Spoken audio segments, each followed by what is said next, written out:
The Cat's Whiskers podcast is proudly sponsored by the Bunkers Hill Hockley. Don't miss Panthers game day offers, including Coors Light at £2.50 a pint.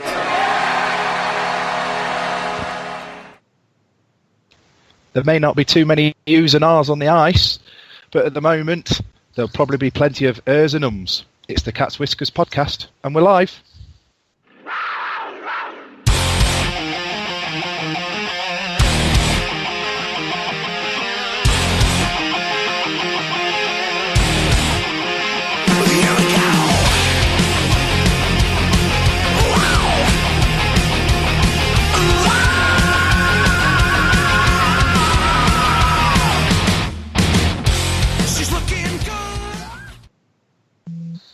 We're running slightly late, but hopefully you've stuck with us. Good evening. My name is Ant. This is the Monday edition of the Cat's Whiskers podcast, and we are live. Not the greatest of weekends for the Panthers, hence the title.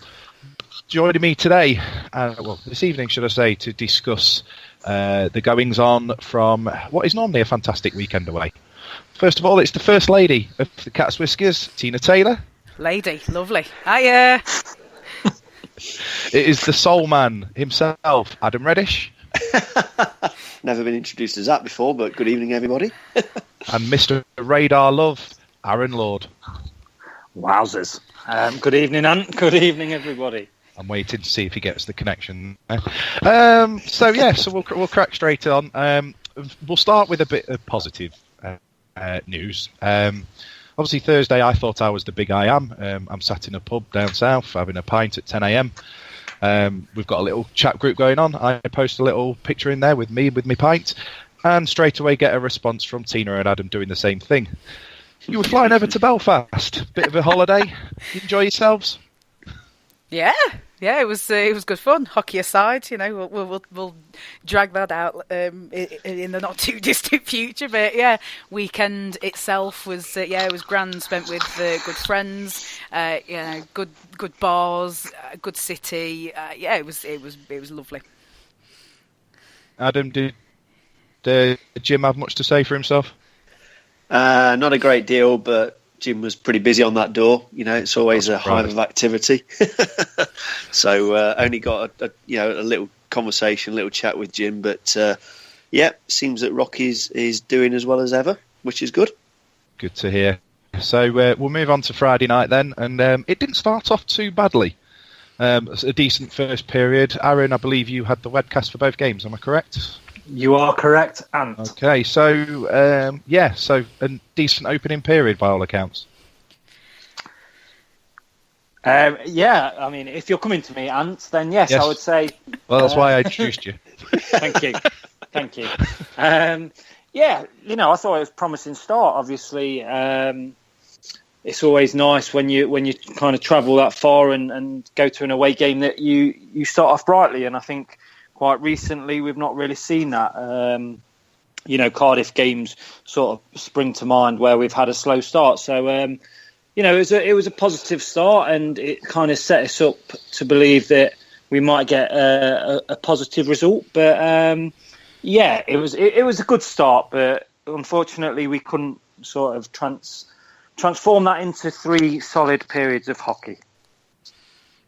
So we scored a couple of goals in the first period. Tina, did you think we'd go on from there and maybe snatch an unlikely win? No. It was nice to see an encouraging first period. It was nice to see us get a couple of goals on the board, but I can't say that at the end of the first period I had enough confidence to be able to say, yeah, we might actually be able to win this. I wanted to see them come out in the second period the same way as they did in the first, and unfortunately that didn't happen. So my lack of confidence was upheld, I'm afraid. Adam, 3 goals in opening, 4 minutes? Certainly a barnstorming start to the game. Unfortunately, by the sound of it, Panthers didn't carry on in that form.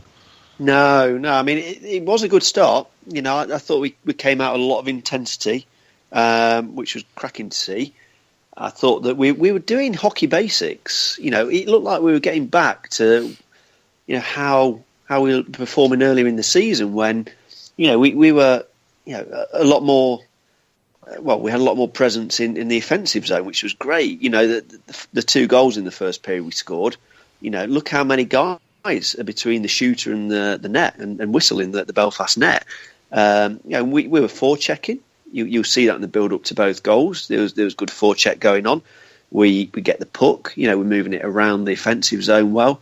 And then, you know, we put bodies and traffic between, you know, the guy on point or the shooter and Jackson Whistle. So that gave me some confidence that, you know, it's like we got back into that mindset of doing things right in the offensive zone. But you know, I think it was a bit of a flash in the pan, unfortunately, and we quickly reverted back to type in the second period. You know, as Belfast started to, you know, exert their influence on the game more and more as the game went on. Now, I must admit, I've not seen the highlights. I can't bring myself to watch the highlights, even on mute. You're a wimp. So that's great preparation for this. But I'll come back to you, Tina, because probably the last positive from that particular game was a certain altercation, ironically, about a minute before Belfast scored their equaliser, between our own Matthew Gagnon and Kurtz from Belfast. Did you see much from where you were, or shall we go to Aaron from the podcast, the webcast side? Well, no, it's fine. I can still talk about it because I could see enough to know that you know, Gagnon put a fair old demolition in the face of John Kurtz. Sadly, that and the bubble hockey on Saturday in the period break was about the only thing we managed to win that weekend. So. It was good. It was a decent. It started as a decent tilt, and then Gagnon just activated beast mode and just laid punches from every which way and regularly. It's nice to see him getting a bit of his edge back because it feels like he's lost it over the last few weeks. It felt like, you know, he really needed to get that out of his system. I think when he absolutely lost it in the Sheffield game at the NIC, I think that was just a lost it. I don't think that was the control, you know, and I don't fight because I have to, I fight because I like it kind of guy that, you know, we were seeing early on in the period. There was a definite lack of controlling his emotions at the Sheffield game, and that fight against Kurtz was a bit more like the Gagnon that you know we've grown to love. Bless him. So decent of him to get involved and, you know, try and fire something up. Aaron, unfortunately, it went spectacularly downhill from there. An empty netter from Belfast with a couple of seconds to go gave them a resounding 5-2 win. But towards the end of the third, an unlikely source, Alexander Mokshantsev, completely lost the plot. Yeah, he wasn't happy, was he? I mean, you won't know that because you haven't watched the highlights. But yeah. I mean, look, I think I read the report. On the webcast, you couldn't really see why, you know, Mock was angry and sort of obviously not very happy with what I think it was Murphy from the Giants. But I have to say, you know, that instigator call on Mokshantsev, absolute turd of a call for me, I'm afraid. I really don't see how he instigates a fight unless you're literally talking, yes, he skates probably, I don't know, for, you know, a couple of yards, if that, over to Murphy and, you know, just shoves him. It's not even anything, you know, it's kind of like playground stuff. It's just like, I'm not very happy with you, so I'm going to give you a little bit of a shove, which, you know, the Belfast Giants player is expecting because he goes back at him. And then, you know, the Giants player drops the gloves and all of a sudden they're both in the box 5 minutes for fighting and the Mock gets 2+10. But I just, you know, I thought it was an absolute shocking call, to be honest. And I did see some Giants fans on Twitter kind of agreeing with that sort of sentiment. But, I think it was probably born out of a bit of frustration, etc. I think everybody on the team is feeling the pressure, feeling, I think they're annoyed, and as the game slipped away from us, I think you could see, it kind of, the players feeling that as well, and I think they realised that it was slipping away, and it's just one of those things. But we haven't really seen Mock do that before, have we? So I don't know whether that's a good thing. I think I'd rather him, put a puck through somebody's legs and then celebrate. But hey ho, I think by that point it was already over. But yeah, the empty netter that you said, Anne, it kind of makes it sound worse than it is. And the only thing I want to kind of go back to, and I think the Galakis goal for me was partly absolutely poor defending from us, leaving him on the sort of back stick there free. But then also Galbraith, it looks like he kind of loses an edge or doesn't quite get his blade down and get the grip, because he goes to sort of push back into, in towards the middle of the goal to save sort of whatever Galakis is about to do. But he just carries on sliding, unfortunately, a little bit. So I think that was unlucky. I'm not saying, look, that we, played extremely well and deserved the win, but it's little moments like that I think you can really pinpoint where either we've been drastically poor and maybe mentally switched off, a little bit unlucky with the Galbraith incident that I just mentioned, but also an empty netter as well. But, in all, it wasn't really a great night. Well, if you want to get in touch with the show, you can do. Probably the best and easiest way to do that while we're live is on Twitter, which is @CatsWhiskersTV. Mr. Patrick Smith, the name sounds familiar. I think he's from Liverpool for some reason. I don't know. He some awful team that he supports. He's been in touch, and he's going to. I've got a question that will actually links nicely into the next game, because the next game actually sounded a bit more of an impressive performance from the Panthers, and unfortunately it took a winner from Sebastian Silvestre with a couple of seconds left for Belfast to win it, and by all accounts the Belfast commentator completely lost the plot when that went in. So guys, I'll come to Adam and Tina first because they were at the game. A, did you have any voices left from Friday? B, were you still hungover from Friday? And C, was it a much more improved performance, or was it just sloppy from Belfast? I think we did play better. I think we had a bit more about us, and we competed for longer during the game than we did on the Friday night. Obviously we were in the game up until about 30 seconds from the end of the game, which, I suppose is an upgrade on where we've been recently in other games where, the game has been in no doubt, many, many minutes before the end of a match. So we competed with Belfast. There's a lot more people in the building on Saturday night. There was much more of an atmosphere, which was good. I think maybe both teams responded to that a bit better, because Friday, other than the Panthers fans that were in the building, there was hardly a peep from the Belfast fans until they scored goals, because there were so few of them. The massive swings of empty seats. Went out? Even when the free pizzas went out, I don't think empty seats like pizza. I really don't, but I might be wrong on that. Maybe someone can get in touch with us. But getting back to the hockey, yeah, we looked a bit more threatening. We were shaky at the back.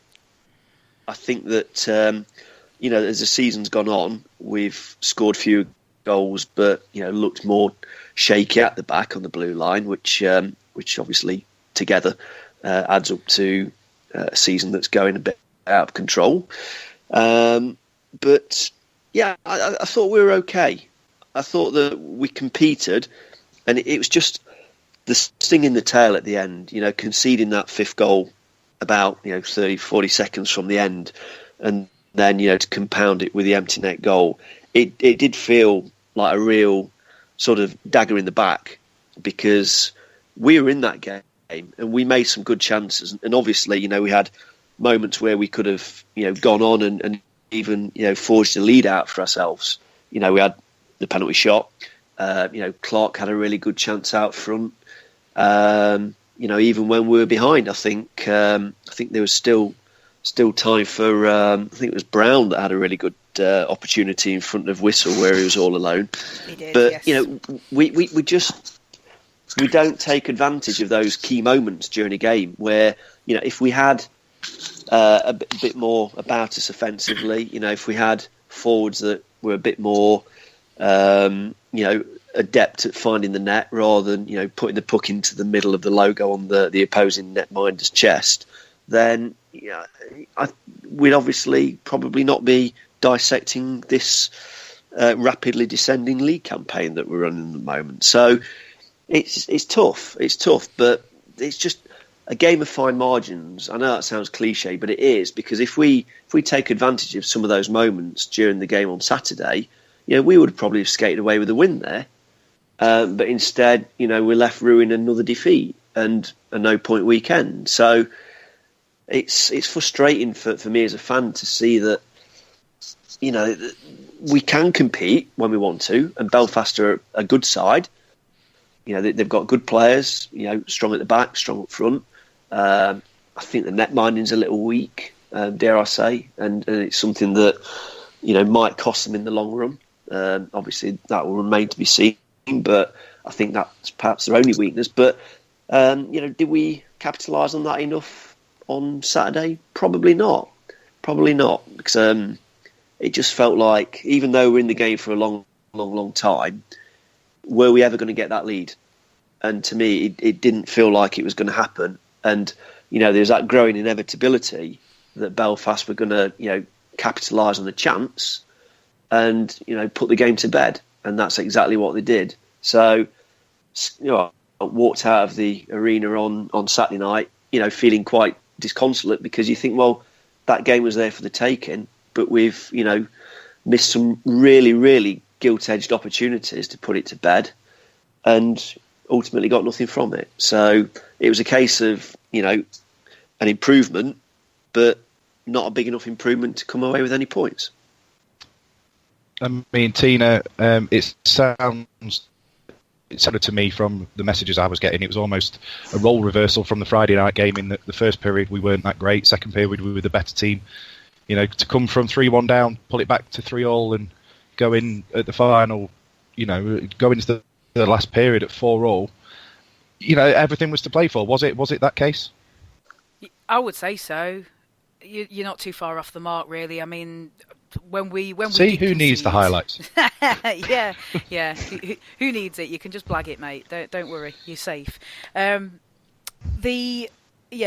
a goal after 14 seconds was a low that I'm yet to find the words for, and it was kind of incredible, really, that with that kind of start and the tone that created on the ice, that we were able to get it back to a level position. The goals, as I recall, were all great. They were all deserved, which was nice. It was nice to see that we'd gone behind and actually made a fight of getting back to level terms. I think it's been mentioned on previous podcasts, and I think we've had Player of the Week comments and such, and questions related to it on Ask TCW, where the team goes behind and they don't actually seem to have anything in them to mount a fight to come back, and to try and get back level. So I mean, that was encouraging, but it was. Well, it kind of felt inevitable that we scored. We conceded so close to the end of the game. It was absolutely heartbreaking, because for so long, you had that little candle of belief. it was a tiny one. It was like one of them that you put on your birthday cake, and one that's kind of burnt down to about half size. But it was there. For a couple of minutes, it was there, and I thought, yeah, maybe we can get something out of this. Maybe we can keep them at bay. Maybe we can get overtime, and then anything can happen. And then it was just all destroyed. So I'll let the candle burn out, basically. Well, I'm sure you drown those sorrows quite muchly in the Rockies establishment. But Aaron, finally, third period, chance to win the game. Certainly take the lead. Penalty shot to Rafael Bussières. Oh dear. Yes, not the best penalty shot I've ever seen.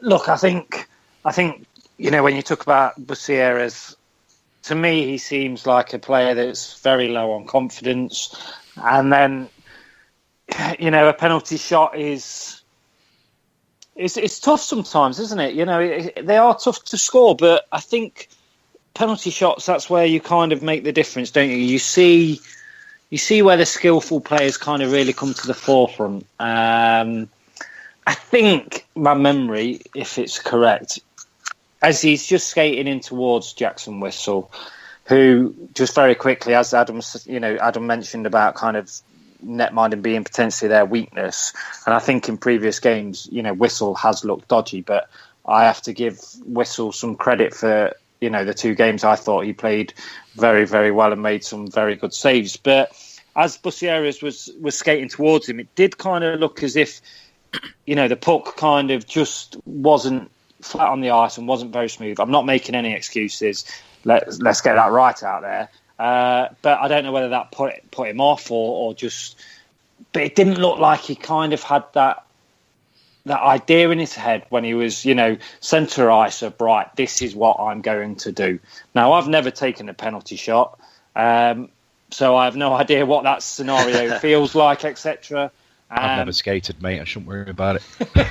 But I would like to think that you have a clear idea of what you're going to do. You're going to skate in there with confidence and really put the pressure on the netminder. But it didn't really look like that was what kind of Bussières was thinking or was feeling at the time. So, yeah, it was a great opportunity.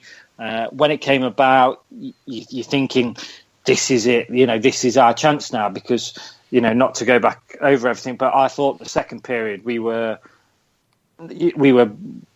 bloody good, to be honest. I thought we'd really came out and just with the right mentality, and then you get the penalty shot and you think, right, could be a turning point in the game, and unfortunately we just couldn't take that opportunity, and then the rest of it is kind of just history, and very, very disappointing. And I listened to Stevie Lee's interview today on the website, just saying that they mentally switched off, and unfortunately they were big switch offs, because I thought, when we let, I don't know who it was, I think it might have been Brendan Connolly, just skate round, the whole of the Giants' offensive zone. I thought that was poor defending, but hey, it is what it is, and unfortunately, it's sometimes worse to lose like that, because you get yourself up, as Tina says, and you think we can get something out of the game. You go into overtime,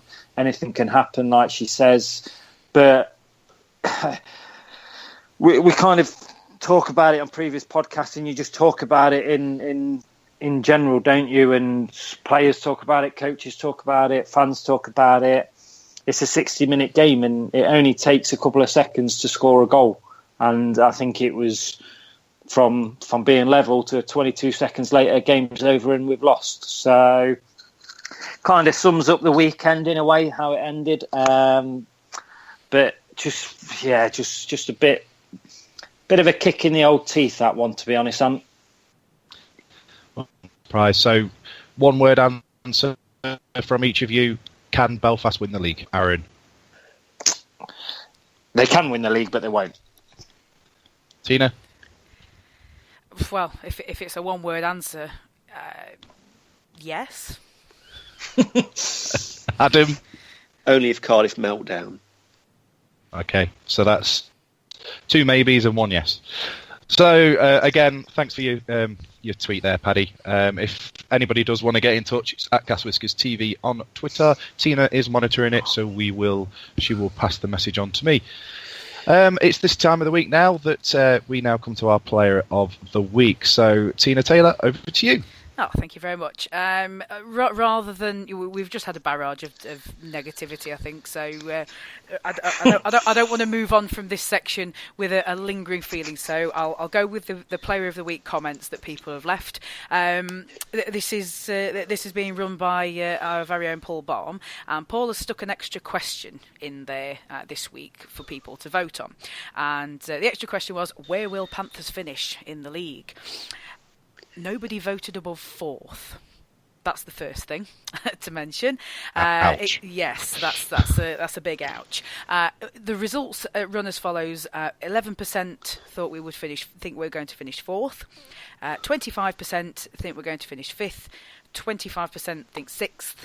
It doesn't get any better than that. 22% think 7th, 14% think 8th, and there is a teeny percentage of 3 that think we're going to finish 9th in the league. So not a lot of confidence going on there. In fact, I'll throw it open to you guys. Actually, you can be part of this question. You didn't think you were going to be, but I've had an epiphany. Adam, where do you think we're going to finish in the league? I think we will finish 4th. Ant? I think that. Go on. Oh, sorry. Go on. Sorry. Carry on.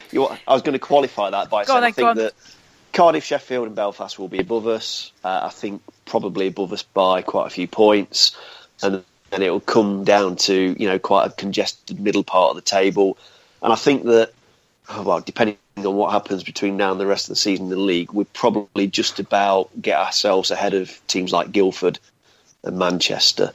Fife, I don't know what's going on there because it seems like they're having a fantastic season.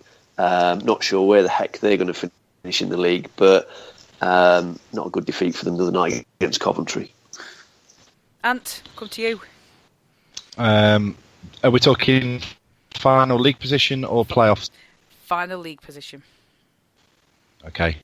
I'm going to go 5th. Aaron? I think. Oh, go on. I think Fife will finish above us. Yep. Okay.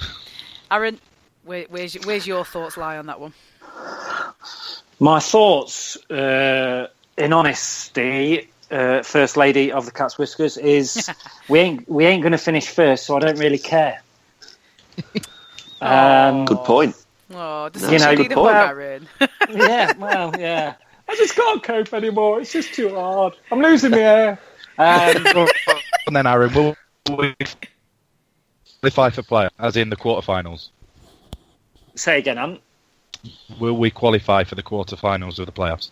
Will we qualify for the quarterfinals of the playoffs? Yes, I think we will qualify for the quarterfinals of the playoffs. If I really had to think about it, then I'd possibly say I think you're going to be looking at 5th. Maybe, but like I say, I don't. I'm not really that fussed where we finish, if I'm honest, because it ain't going to be first. And then, do I think we'll qualify for the playoffs? Yes, I think we'll qualify for the playoffs. So then, really, does it? Nobody remembers who came second. So that's really all I can kind of say on that one.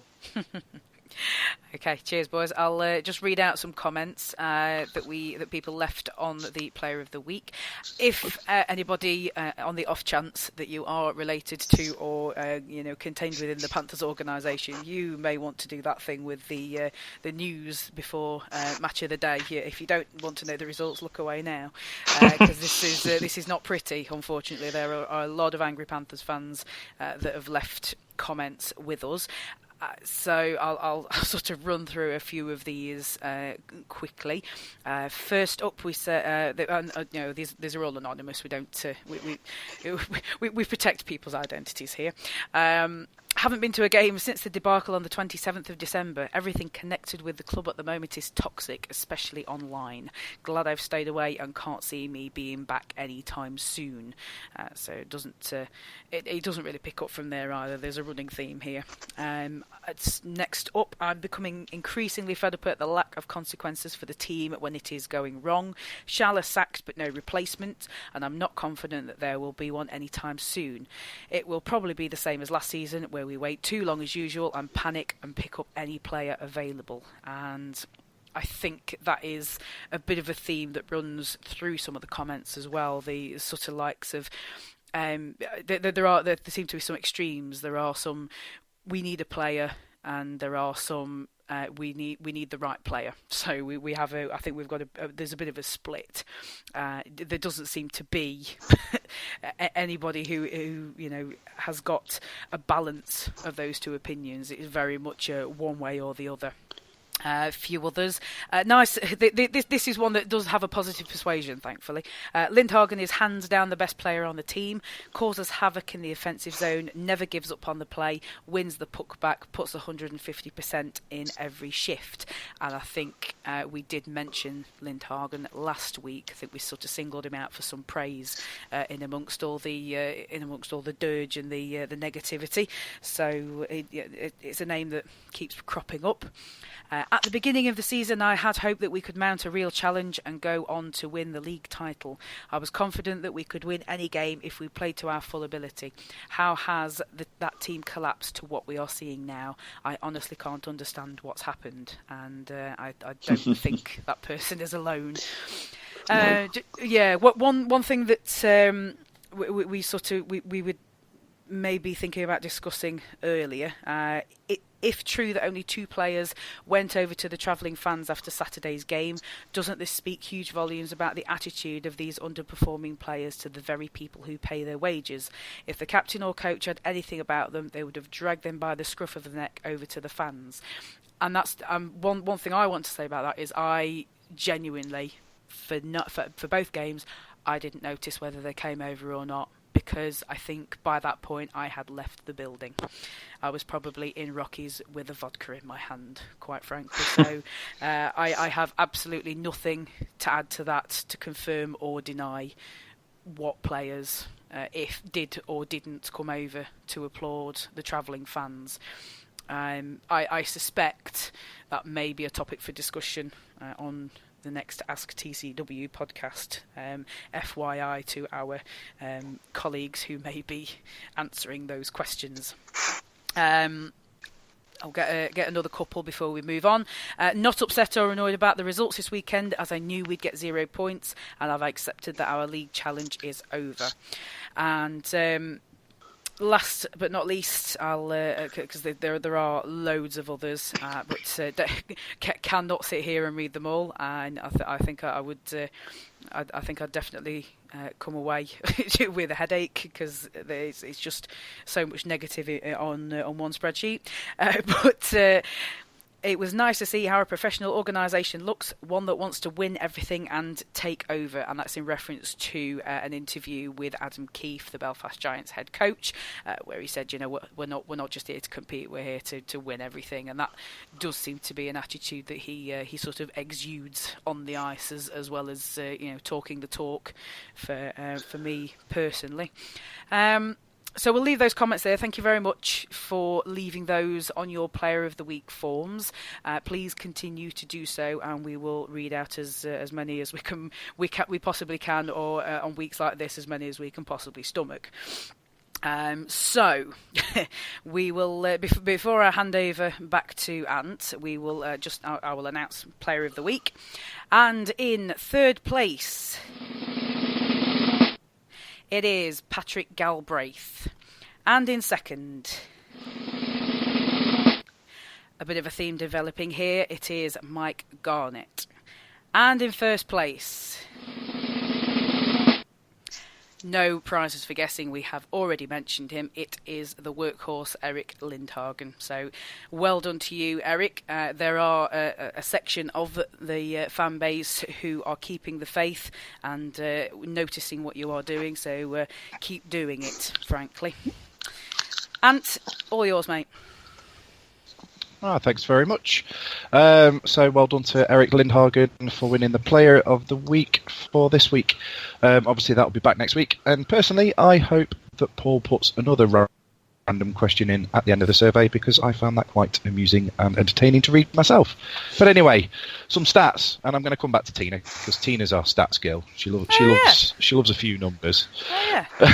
You put the agenda together. I know. I put the agenda together, and for some reason I've handed it back over to you. Yes, okay. I'm starting to I'm starting to get a big cloud hanging over my head because I keep reading things that I don't like reading. One thing that I noticed today when I was updating my spreadsheet, we are our in-conference record now was 4 regulation wins, 1 overtime win, 1 shootout win, and 9 losses, which not great. Your in-conference games are where most of your points come from, so that has got to change. I think we've already discussed to death the fact that the league challenge is probably already out of the window, and it will take a massive collapse from many of the teams above us for us to even have a hope. But we really do need to start picking up some games, especially in conference games. Power play is currently sitting at 18.4%, which is good enough for a measly 8th in the league, and I think there will be a few people who are surprised that it was that high. It's not doesn't seem to be getting any better, which is unfortunate. Is that down to that one game in Coventry when we scored like 5 power play goals? yeah. Every time we got a power play, it was like, oh yeah, goal. It's probably something to do with that. The reason that we're actually that high up in that particular table. Penalty kill is 80.4%. Mid-table mediocrity again. That's for 5th in the league. Points this weekend are very concentrated set. The standouts being Tim Billingsley with a 1+2, Jan Sove with 3 assists, Delego with 2 goals, and Lindhagen with a 1+1. Just something else that I did put together today. Goals from our forwards in December and January, and this is a 15-game spread of league games. Robert Lakovic and Ollie Bettridge are on 1. Brett Pellini and Robert Farmer are on 2. That's our Brits. Our top scoring forward, import forward, in fact just forward at all, through that run of 15 games, is Jeff Brown with 5 goals. Delego nipping at his heels with 4. And then we have a smattering of 2s and 1s. 2 goals, I will give this a quick mention, 2 goals for Evan Mosey, who missed 8 games. 8 of those 15, so you could probably kind of forgive him for that a little bit, but basically just sort of serves to highlight the fact that our forwards probably need to, well, I say probably, there's no probably about it, our forwards need to pick it up. Basically, we're lacking in goals, and there's no ignoring that, unfortunately. It would have been nice if Bussier could have made his tally 3 with that penalty shot this weekend, but the less said about that, the better, I think. So now I really am going to hand back over to Ant.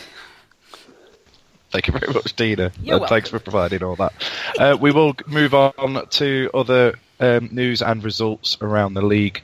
Starting off with last Tuesday, before we went on to the Ask TCW podcast, the Belfast Giants played the second leg of their Challenge Cup quarter-final against the Five Flyers. High-flying Five Flyers, as it is at the moment. However, it was Belfast coming away with a comfortable 7-0 win, and they will be our opponents in the semi-final now. A quick question for everybody. Can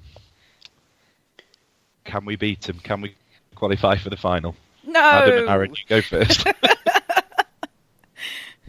Tina says no. I don't think we're going to beat Belfast over 2 legs. Aaron? Yes.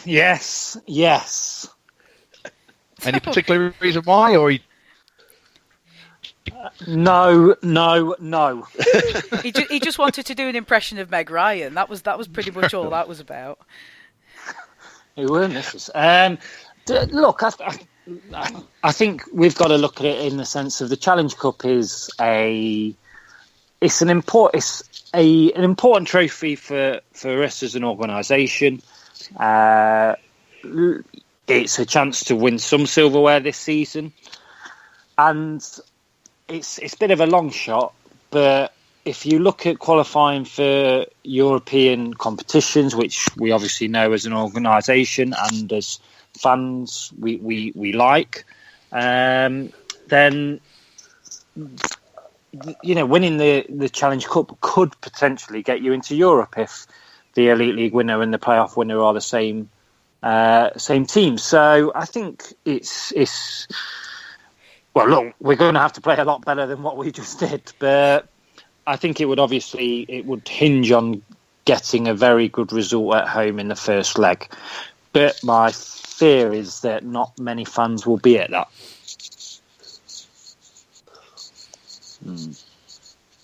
Fair enough. Tonight, the Cardiff Devils took on the Guildford Flames, who were not so sexy. Come Wednesday, Devils coming away with a 6-2 win, and they will play Sheffield Steelers in the other semi-final of the Challenge Cup this year.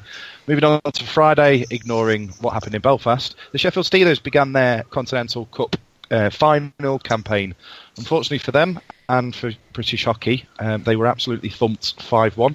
And unfortunately for them in particular, they lost a couple of key players through injury. Now, Saturday, they unfortunately took Minsk, who gave them a right pumping in the semi-finals. They took them to the death, but lost 5-4. Coming away with a 0 in third place. Now, guys, disappointing for British hockey that Sheffield didn't win and nab that second Champions League spot.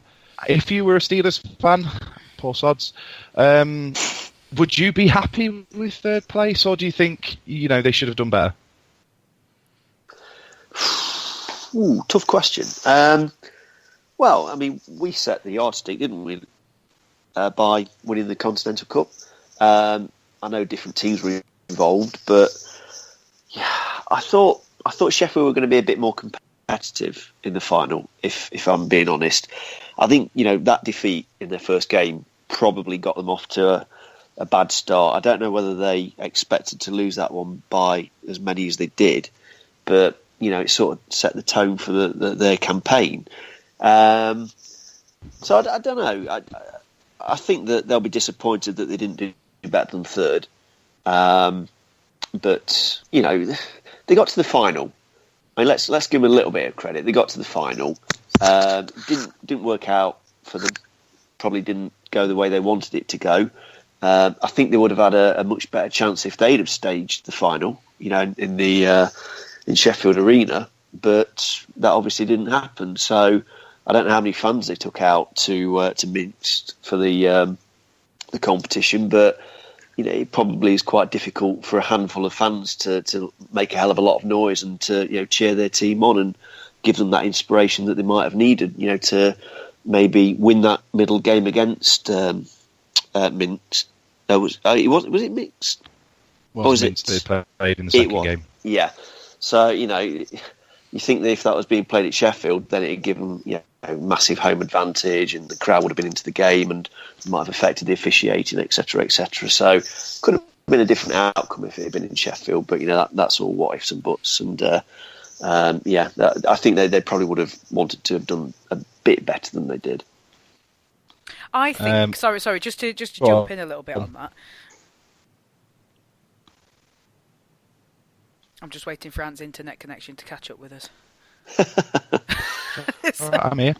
Sorry, I wasn't sure if you'd gone again or if it was being. No, I'm still here. If you were just politely waiting for it to carry on. Anyway, I think it makes a difference that we won it last year. Had we not won it last year, I think third probably would have been less of a disappointment. I think it would have been a sort of, we got to the final, and Panthers got to the final, so okay, fine.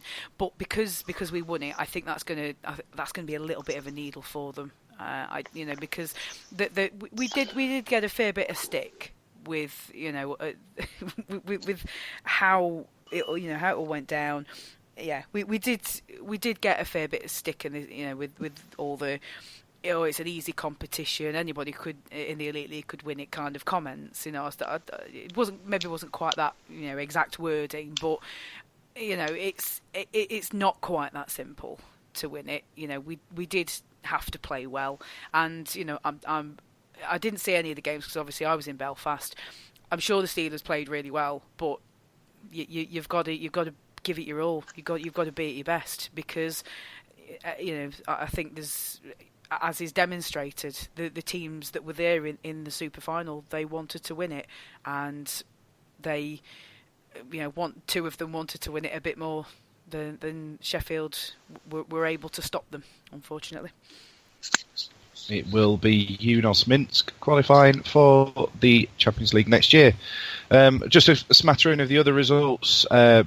Guildford beat Blaze 3-2 on Saturday. Clan lost to the Manchester Storm 5-2.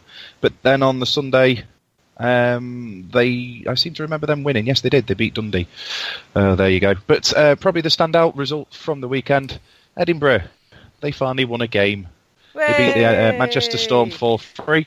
Well done, Caps. Plonking the Nottingham Panthers firmly on the bottom of the form table. Win-loss table. Yeah. The form table, that's the one. Wonderful. So well done to Edinburgh, and hopefully with the new goalie coming in, the new coach in place, things start to turn around for them, except when we play them at the end of February. Some other news, the GB Under-18 squad was named. Some names of note from Elite League teams: Reece Cochrane, from Fife, Kieran Brown and Liam Kirk of the Sheffield Steelers, Jordan Buesa from the Brayhead clan, Richard Croft, I think, is that Crow, maybe? Crow, from Guildford, yeah. Kaylee Robertson from Edinburgh, and names that should be known to the Panthers fans: Joe Hazeldine, who is playing most of the season in Swindon, as well as Corey Nielsen's eldest son, Cade. They've all been named in the squad. Those games take place between April 1st and 7th in Tallinn, Estonia, so very best of luck to the GB team.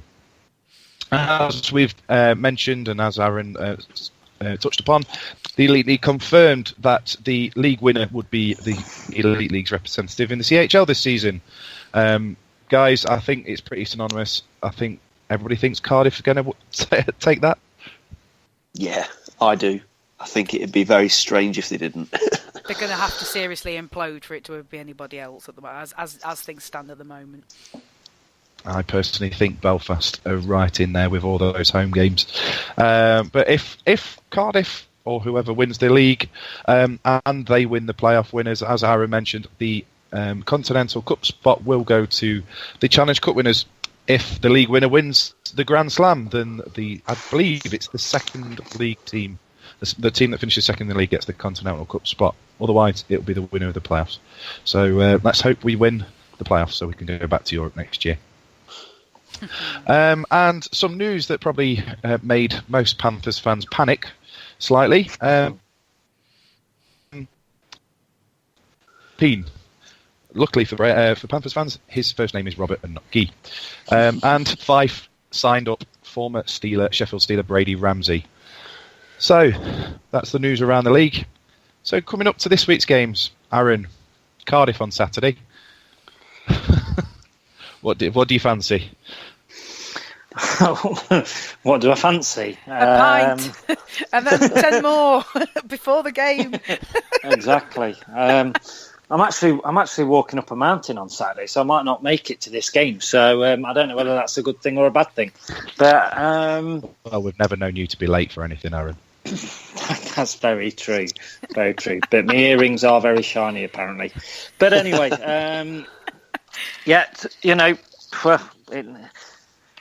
no easy games, is there? But no, look, tough one, really. What can you say? Not a lot, apparently. I'm trying to think, and I do apologise for my ums, and ahs, but it's live, and I am thinking on my feet. And I'm thinking about it, and look, Cardiff they've just gone on this incredible run. They just got so much depth.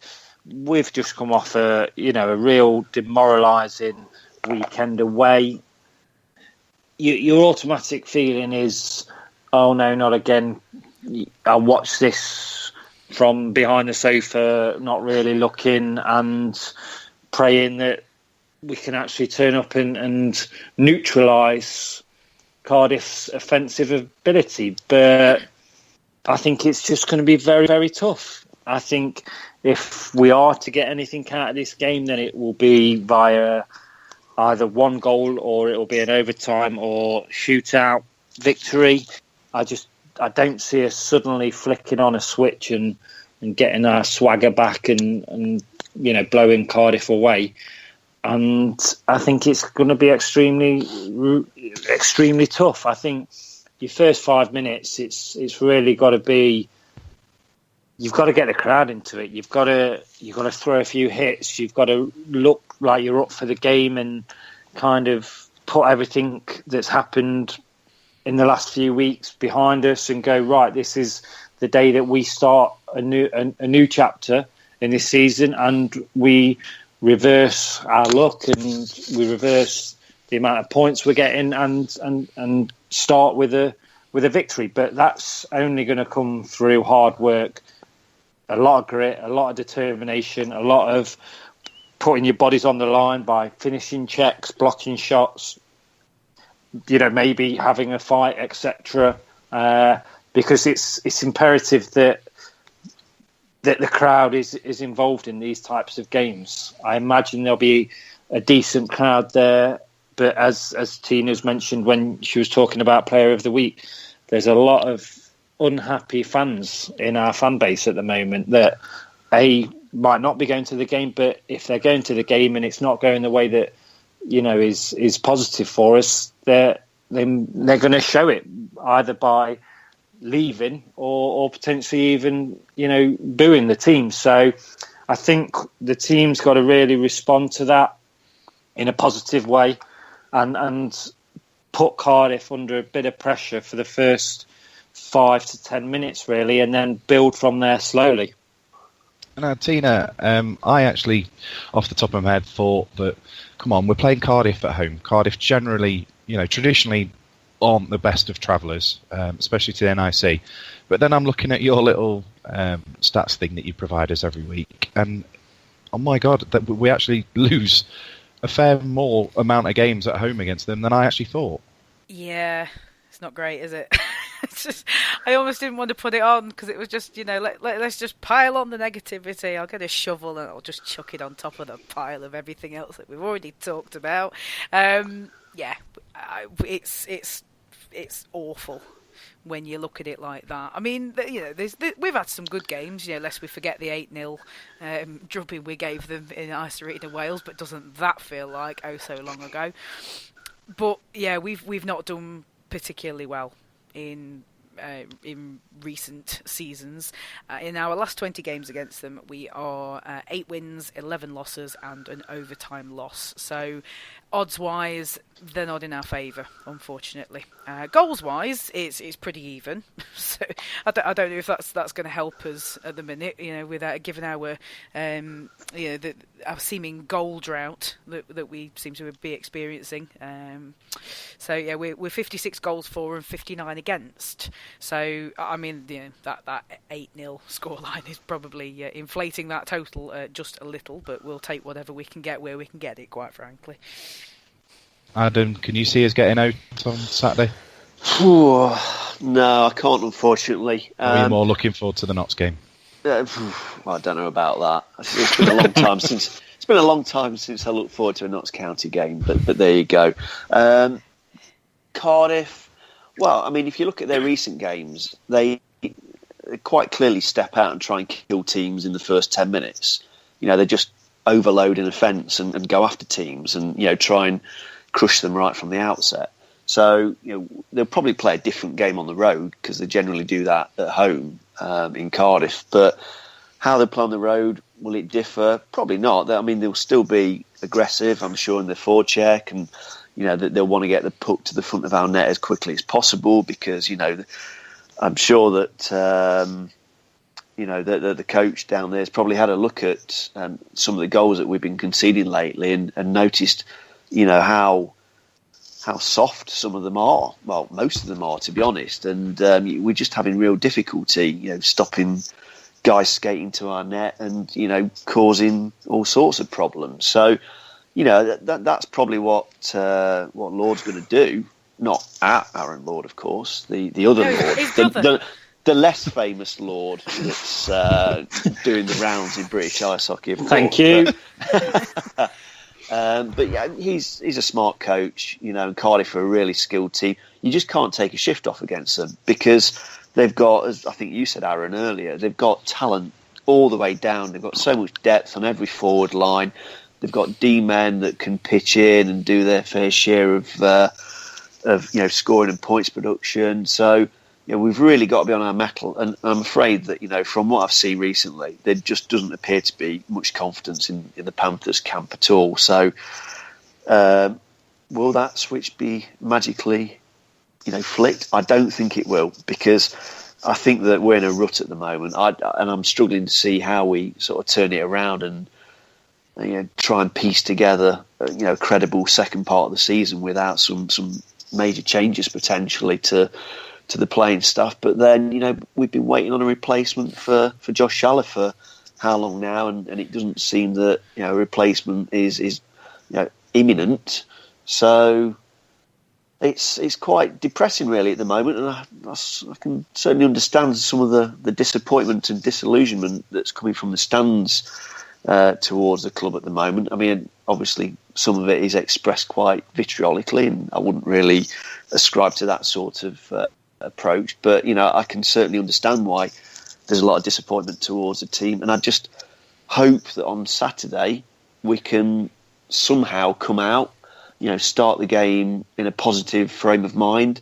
Might need an early fight from Gagnon to get the crowd off the feet, and just to show Cardiff that they're not going to stroll into our building and take 2 points easily. But sometimes you might have to change the way that you play, to try and get a different outcome, because the way that we've been playing recently hasn't really generated much by way of points, has it? So maybe it's time to rip all the playbooks up and do something drastically different, and that might just scrape us a point or two against Cardiff. But no, I think if things carry on in the way that we've seen over the last few weeks, then I expect Cardiff to probably come away with a 2 or a 3 goal win.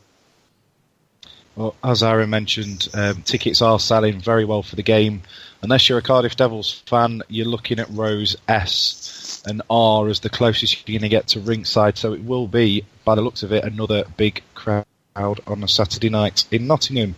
On Sunday, Panthers take the trip down south to Milton Keynes, an arena where a rink, should I say, that reminds me of White Hart Lane.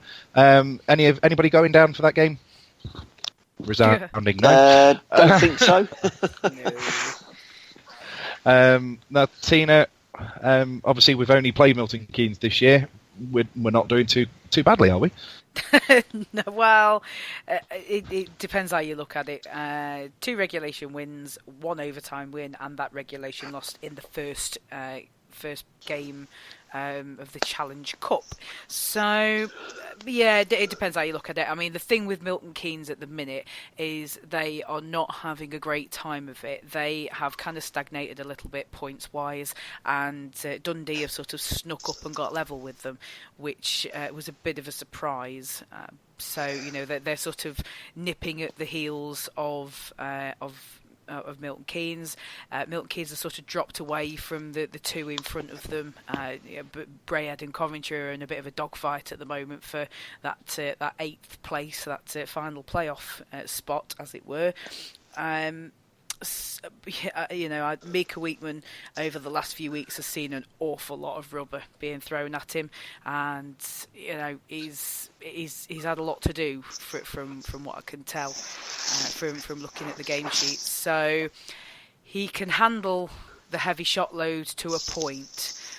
So we've got to do something we haven't done for a while and put an absolute ton of pucks on him, I think, to give ourselves the best chance we can of getting something out of there. We were the first ones to put the chink in the armour for their home record. there's nothing to say we can't do it again, and we need the points. I mean, it's not like we're going to make a massive difference to our position in the table, but we really need to give the team, the team need to give themselves the confidence boost, and I think the fan base really, really need a good win right now. Aaron, so the key from message there from Tina is shoot on sight. Do you agree? Yeah, I do. I think it's something that we don't always do. I think sometimes we do take that extra 1 or 2 seconds on the puck where either the defence, can get a little bit more settled or manage to get a stick in the way, and the netminder can settle himself a little bit more than obviously if we got the shot off quickly. I just think we do need to take more shots in general. We have been outshot quite a few times this season, and that's not really kind of the Panthers' way. But I think it's tough, two tough games, and you might say, like Tina's just mentioned about MK, but it's in the form that we are, and I think more importantly, kind of the mental sort of state we are in the fact that confidence is low, etc., and all that. It's still a tough game for us. So it's a tough weekend, but we've got to kind of turn this mini slump that we're in now, 3 games, I think it is, back around and just try and figure out how we can start to win games. Not to really repeat myself, but I think it is going to be through hard work and playing a more physical approach to the games, because I just don't see us kind of getting back that swagger or that kind of little bit of arrogance that we had at the start of the season, unfortunately. So we've got to knuckle down. We've got to all put our shifts in, and just hope that helps us turn the corner that we've currently find ourselves in now. And Adam, following Saturday's game against Belfast, you sent a tweet out which referenced you don't actually recognise the identity of this Panthers team anymore. No. I mean, it's really, really hard, isn't it? Because we saw that they were great early on in the season with all the Champions Hockey League exploits. That the fans were really excited about what lay in store for the rest of the season. The league campaign was going well, even beyond our exit from the CHL. But since we've been on this downward slump in form, which has got very, very depressing for a lot of fans, understandably, I just think that the way that we play, I don't understand what style we do sort of employ. It seems like we overcomplicate everything. I know Corey's a real technician, and he takes pride in his hockey knowledge, but I think that we need to get back to basics, and we need to do the simple things right, like we did for the times in Belfast during the 2 games where we managed to get the puck on net quick. We screened the netminder, and lo and behold, we score goals from that. So I think the identity of this side has gone missing, and I think a lot of fans will probably struggle to recognise, what it is that this Nottingham Panthers side has about it. Is it aggressive? Are we offensive? Are we an energy-based team? Because all those 3 things, I think, have got lost, and we sort of fall between, well, not just 2 but 3 stools, because we're trying to do things that evidently aren't working. And I just want the coaching staff and I want the players to maybe come out and play basic hockey. As you were saying a few minutes ago, let's get some rubber on net. Let's make netminders work hard. If we are going to see man of the matches awarded to opposition netminders, let us make sure that they've had a damn hard night, getting it, and not just, saving 22, 23 shots. I want to see us put, 35, 40, even upwards of 40 shots on goal during a given game. So let's do that, and let's start being more aggressive in all areas of the ice. And I just want to see the identity of these players. I want to see the identity of the team again, because we know it's buried down there somewhere. because we've seen it already this season. So, that needs to come back to the surface. I don't know how we get it back to the surface, but I just want the players to step up, and I want them to show us that early season form again, because that's what really hurts. I'm sure it hurts other fans as well, but it hurts me knowing that these players have got it within them to do better. And we're not seeing that of late, by and large. And that really is galling, because I want to see that early season Nottingham Panthers, that were the talk of Europe and, doing incredibly well domestically. Okay, we weren't, scoring 8 and 9 goals regularly, but, we were still winning games, and we were still, playing good hockey as well, entertaining hockey that was easy on the eye and good to watch. So let's get back to that. I'm sure the players want to put a show on for the fans. Let's start on Saturday, and if we get a good result against Cardiff, let's take that momentum into the game the following night in Milton Keynes, because Milton Keynes are in no form to talk about. So, their confidence is going to be fragile. And let's just get a 4-point weekend. How good would that be to get a 4-point weekend? I know it's too late for the league. I think most people recognise that, and that's really regrettable. But, maybe the coaching staff need to be saying to the players, right, a new season starts now. We're in the Challenge Cup. There's still plenty of points to play for in the league. We want to get as good a playoff position as possible. Let's just try and get that swagger back that Aaron talks about. Because when we had that swagger, it was great to watch. But this team without its swagger is, it's a pretty poor team to watch, in all honesty.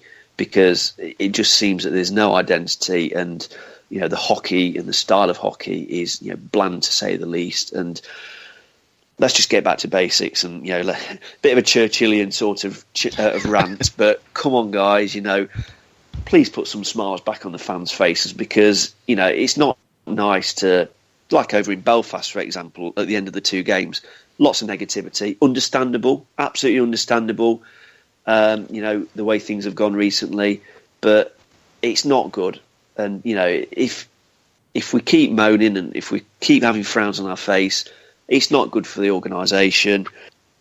I just want us to get back to earlier in the season when we actually enjoyed looking forward to a game at the weekend, because we knew that we were going to be entertained. And I don't think many fans have felt like that for a long time now. Thank you very much, Adam. And on that note, I'm going to bring tonight's podcast to a close. Thank you to everybody who has listened, for your comments on the Player of the Week. If you want to send in more comments or questions, Ask TCW will be back on Wednesday. You can tweet us at CatsWhiskersTV, send us an email, which is tcwonlinetv@gmail.com. There is dedicated threads on Facebook and the Cage Forum as well. So all that leaves me to say is thank you, Mr. Adam Reddish. Pleasure as ever, Ant. Well done. Thank you for presenting. The golden earring himself, Aaron Lord. They're not gold. They are diamonds. Thank you very much, Ant. But thank you. I've enjoyed talking to yourself, Adam, and Tina this evening. And thank you to listening, everybody. Keep the faith. And the First Lady of Cats Whiskers, Tina Taylor. I just want to sing "Diamonds Are a Girl's Best Friend," but it just seems weirdly inappropriate. TTFN, everybody. And here's to hope the Panthers shine bright like a diamond come this weekend. Oh man, that's quality. Ta-ta.